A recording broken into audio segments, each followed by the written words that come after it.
आप सभी को हमारे YouTube चैनल लाइफलाइन स्टडी में आपका स्वागत है। आज हम लोग पढ़ेंगे बायोलॉजी क्लास 11th और इसका हम लोग आज का टॉपिक रहेगा ब्लड। और ये ब्लड जो है इसमें जितने भी कंटेंट है ये पूरे कंटेंट NCERT से लिया गया है। तो ये जो कंटेंट जो है आपके एग्जाम के लिए चाहे नीट हो, चाहे NDA हो, चाहे CUT हो या अदर कॉम्पिटिटिव एग्जाम हो, उसके लिए बहुत महत्वपूर्ण होने वाला है। तो आज हम लोग शुरू करते हैं। बायोलॉजी का जो ब्लड टॉपिक है उसी के बारे में हम लोग पढ़ेंगे लोग। तो हम लोग शुरू करते हैं। तो हम लोग यहाँ पे देखेंगे कि जब ब्लड के बारे में पढ़ा जाता है या जब ब्लड के बारे में स्टडी किया जाता है तो उसे हम लोग कहते हैं हेमेटोलॉजी कहते हैं। जब ब्लड के बारे में पढ़ा जाता है उसे क्या कहते हैं? हेमेटोलॉजी कहते हैं। और ये ब्लड का डॉक्टर जो होते हैं उस डॉक्टर को हम लोग कहते हैं हेमेटोलॉजिस्ट कहते हैं। तो यहाँ पे हम लोग दो चीज देख लिए कि स्टडी ऑफ ब्लड हम लोग किसे कहते हैं, तो क्या कहते हैं? हेमेटोलॉजी कहते हैं। डॉक्टर ऑफ ब्लड किसे कहते हैं? तो हेमेटोलॉजिस्ट कहते हैं। ठीक, अब यहाँ पे हम लोग देखेंगे कि ब्लड आखिर है क्या। तो ये जो हम लोग का शरीर में जो पाए जाने वाला ब्लड जो है यह एक प्रकार का तरल संयोजी उत्तक है। एक प्रकार का तरल संयोजी उत्तक है जिसका pH वैल्यू जो होता है 7.2 से लेकर 7.4 तक होता है।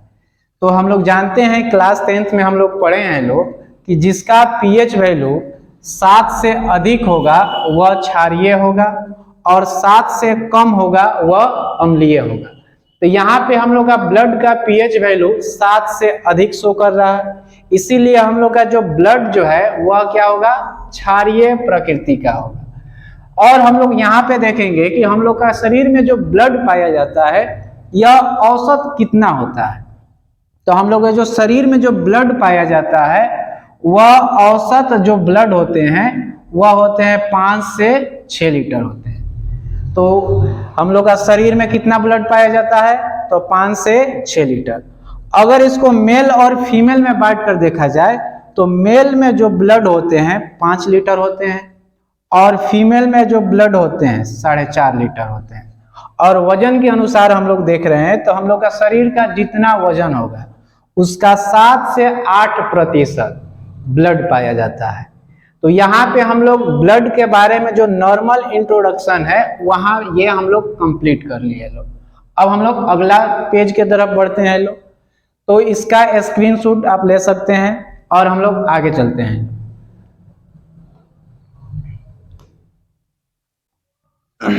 अब हम लोग पढ़ेंगे ब्लड का घटक, कंपोनेंट ऑफ ब्लड। तो हम लोग जानते हैं जैसे मिल्क हो गया, दूध हो गया। अगर दूध में कोई साइट्रस सामान डालते हैं या कोई मान लेते हैं नींबू डाला जाता है, जब दूध में नींबू डालेंगे तो दूध 2 भाग में बढ़ जाएगा। एक भाग पानी अलग हो जाएगा और दूसरा भाग क्या अलग हो जाएगा? पनीर अलग हो जाएगा। तो यहाँ पे पानी तरल होता है, ठीक, और यहाँ पे पनीर क्या होते हैं? ठोस होते हैं। तो यहाँ से इस बात यहाँ पे इससे एक चीज क्लियर हो रहा है कि जो दूध है वह तरल और ठोस से मिलकर बना है। ठीक इसी प्रकार जो हम लोग का ब्लड है, जो हम लोग का शरीर का जो ब्लड है वह 2 भाग से मिलकर बना है। पहला भाग को कहते हैं तरल भाग, मतलब लिक्विड पार्ट। दूसरा भाग को हम लोग कहते हैं ठोस भाग, मतलब सॉलिड पार्ट। अब यहाँ पे हम लोग तरल भाग देख रहे हैं। ये जो तरल भाग होते हैं हम लोग का ब्लड का कितना प्रतिशत होता है? तो 55%। और ये ठोस भाग होते हैं यह कितने होते हैं? 45%। तो यहाँ पे हम लोग भाग के बारे में देख लिए।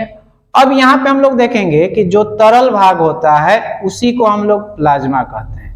ब्लड का तरल भाग को हम लोग क्या कहते हैं? प्लाज्मा कहते हैं।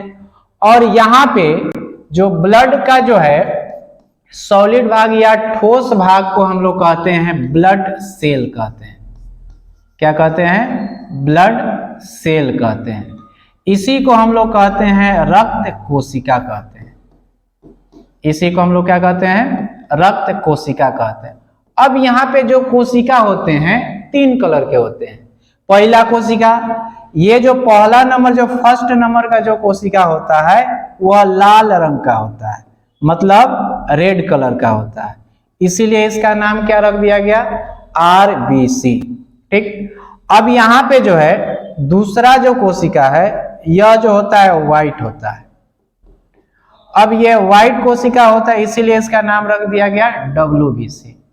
अब हम आगे का कोशिका हम लोग देखेंगे तो यहाँ पे लिखा हुआ है प्लेटलेट्स, प्लेटलेट्स लिखा हुआ है।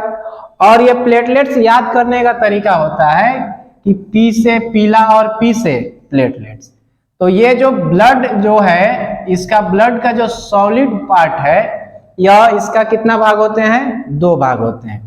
पहला को कहते हैं RBC, दूसरा को कहते हैं WBC और तीसरा को हम लोग कहते हैं प्लेटलेट्स कहते हैं। तो ब्लड का जो घटक है वह आप सभी को समझ में आ गया होगा। अब हम लोग चेंज करेंगे, अगला पेज की ओर बढ़ेंगे, आप यहां से स्क्रीनशॉट ले सकते हैं।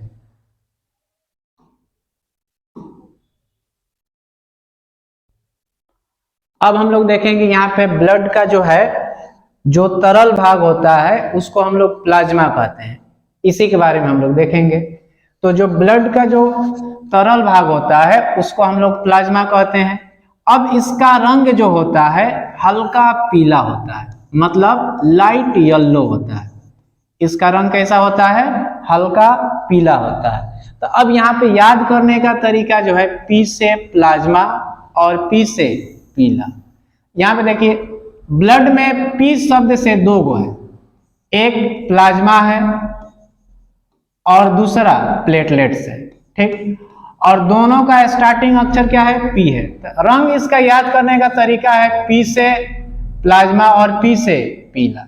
इसका भी रंग कैसा होता है, पीला होता है, मतलब हल्का पीला होता है। P से प्लेटलेट्स और P से पीला। प्लेटलेट्स का भी रंग कैसा होता है, पीला होता है, लेकिन हल्का पीला होता है।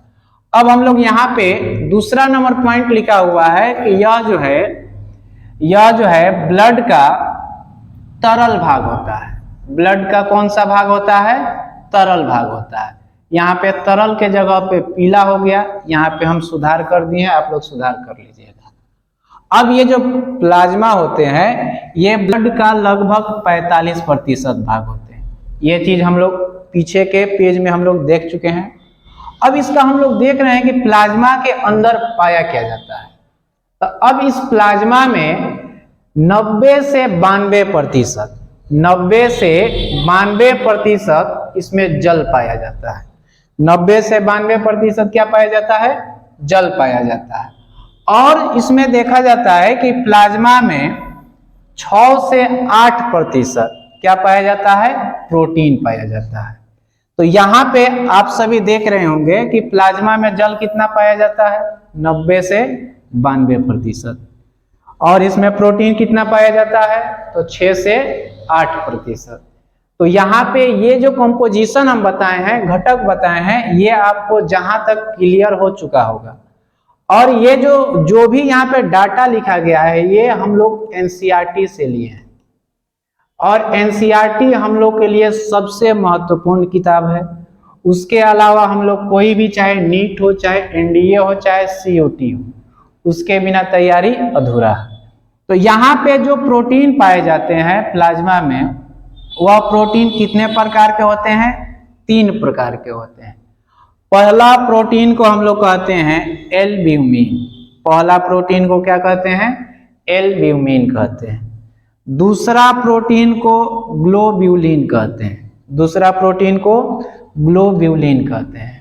ठीक, और ये तीसरा प्रोटीन को फेब्रिनोजेन कहते हैं। तीसरा प्रोटीन को किससे नाम से जाना जाता है, फेब्रिनोजेन के नाम से जाना जाता है। तो यहाँ पे प्लाज्मा के बारे में जो भी इंट्रोडक्शन दिया गया है ये सभी आप सभी को समझ में आ चुका होगा। तो आप सभी चाहें तो इसका स्क्रीनशॉट ले सकते हैं। इसके बाद से हम लोग अगला पेज की ओर बढ़ेंगे।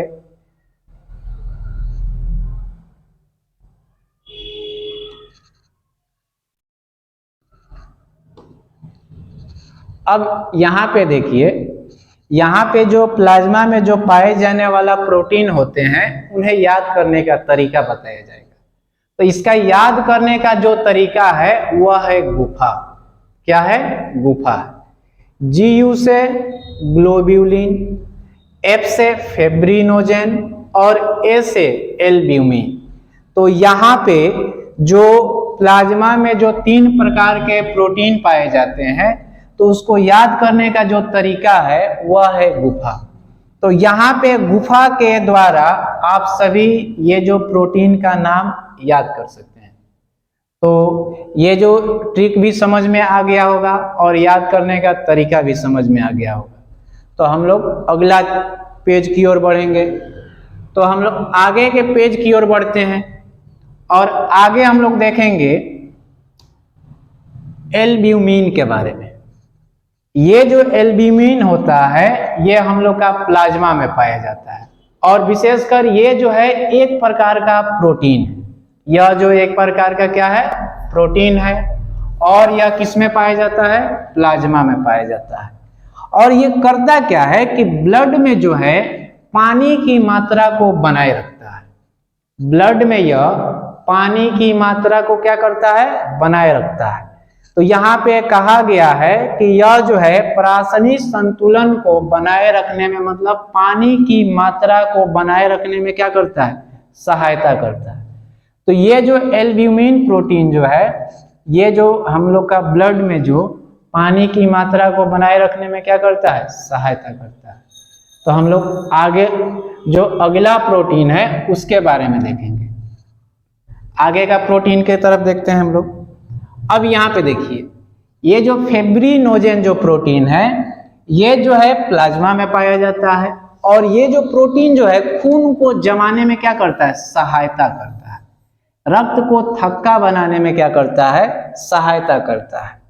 अब यहाँ पे देखिए ये काम कब करता है? ये जो है जैसे ऑक्सीजन के संपर्क में आएगा वैसे ही यह काम करना शुरू कर देता है। तो हम लोग ब्लड का जांच करवाते हैं तो वो ब्लड कहीं ना कहीं ऑक्सीजन के संपर्क में आ जाता है और वह खून क्या हो जाता है? जम जाता है, जिसके वजह से हम लोग का ब्लड जांच करने में कठिनाई होती है। इसीलिए हम लोग क्या करते हैं कि ब्लड को जांच करने से पहले इसी प्रोटीन को निकाल दिया जाता है और निकालने के बाद से जो ब्लड बचता है उस ब्लड को हम लोग सीरम कहते हैं। उस ब्लड को किस नाम से जाना जाता है? सीरम के नाम से जाना जाता है।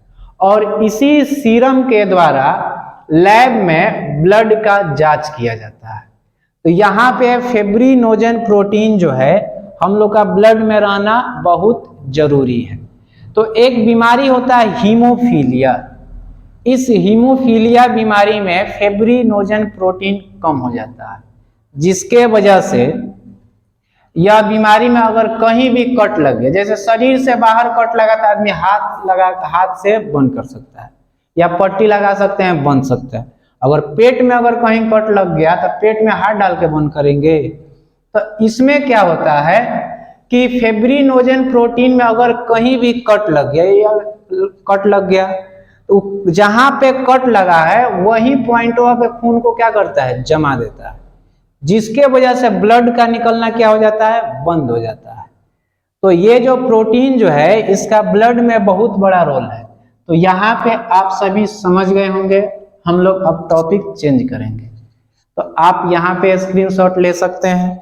अब हम लोग आगे प्रोटीन की तरफ देखेंगे।